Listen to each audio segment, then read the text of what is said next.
kami akan menjelaskan materi terkait demokrasi liberal, demokrasi terpimpin, dan perjuangan pengembalian Irian Barat. Check it out!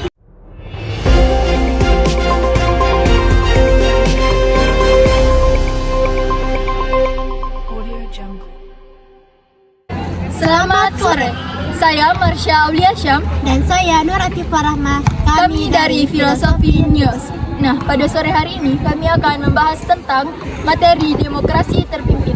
Dan sudah ada rekan kami di sana, Putri Indira. Kak, 2 dikurang 1 sama dengan 1. Satu virus mengguncang dunia, virus dari kota Wuhan, Cina. Kalau bertanya tuh yang jelas. Nah, kalau gitu apa itu demokrasi liberal? Demokrasi liberal adalah sebuah sistem yang memiliki banyak partai, di mana kekuasaan politik dipegang oleh polisi sipil.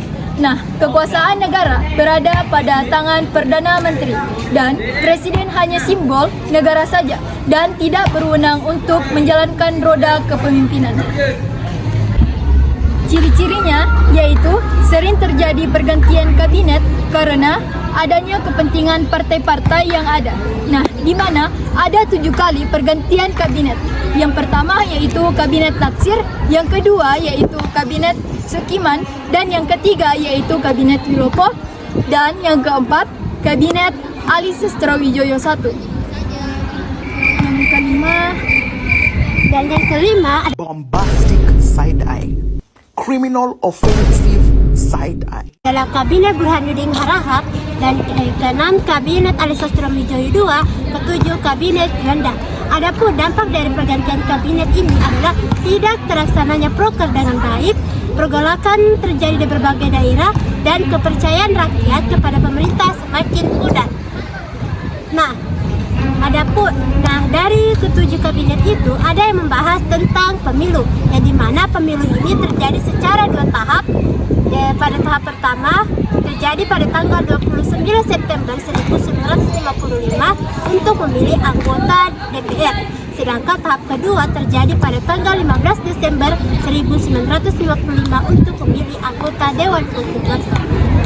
Dan kami ulangi kembali, di sana sudah ada rekan kami, Putri Indira. Perkenalkan, nama saya Putri Indira. Di sini saya akan menjelaskan materi terkait demokrasi terpimpin. Demokrasi terpimpin berawal dari Insinyur Soekarno mengeluarkan dekret presiden pada 5 Juli 1959, yaitu 1. Pembubaran Dewan Konstituante, yang kedua menetapkan Undang-Undang 1945 bagi Indonesia dan tidak berlakunya lagi Undang-Undang 1950. Yang ketiga, penetapan MPRAS dan DPAS. Demokrasi terpimpin ditandai dengan terkucilnya Indonesia dari pergaulan internasional.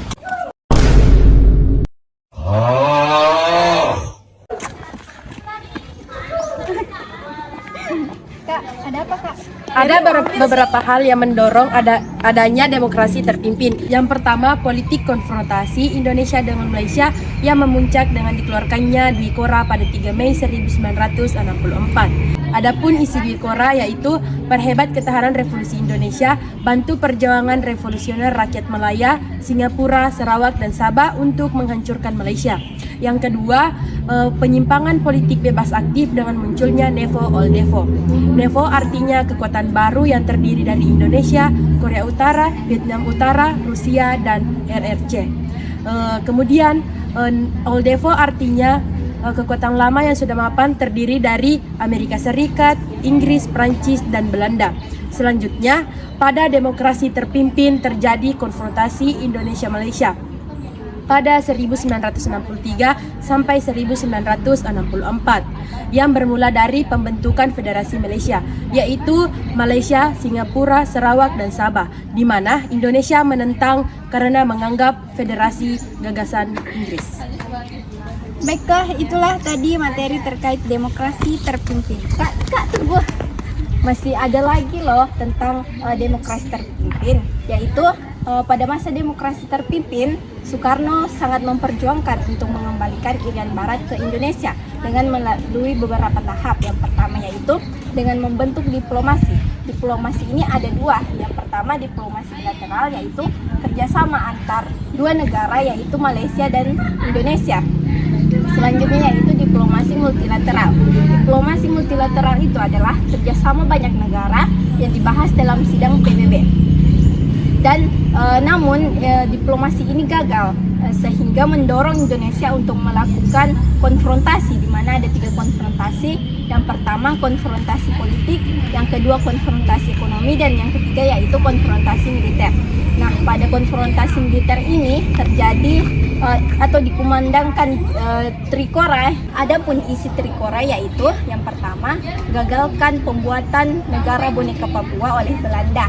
Yang kedua yaitu kibarkan sang merah putih di Irian Barat. Dan yang ketiga yaitu bersiaplah untuk melakukan mobilisasi umum guna untuk mempertahankan kemerdekaan dan kesatuan tanah air dan bangsa. Materi selanjutnya akan dipaparkan oleh Saudari Imelda Syah.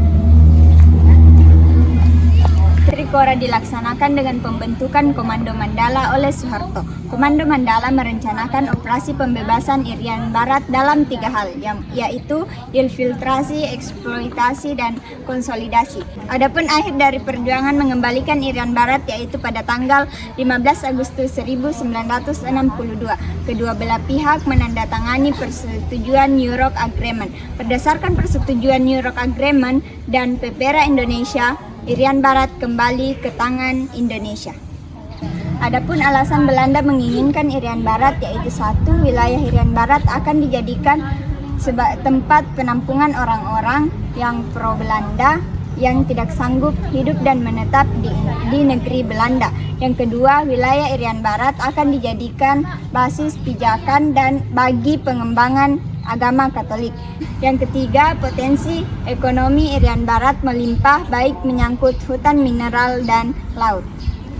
Baiklah, itulah tadi materi terkait demokrasi terpimpin. Saya kembalikan kepada Nur Atifah dan Marsha Aulia. Itulah tadi pembahasan materi dari kami. Selamat sore dan sampai jumpa.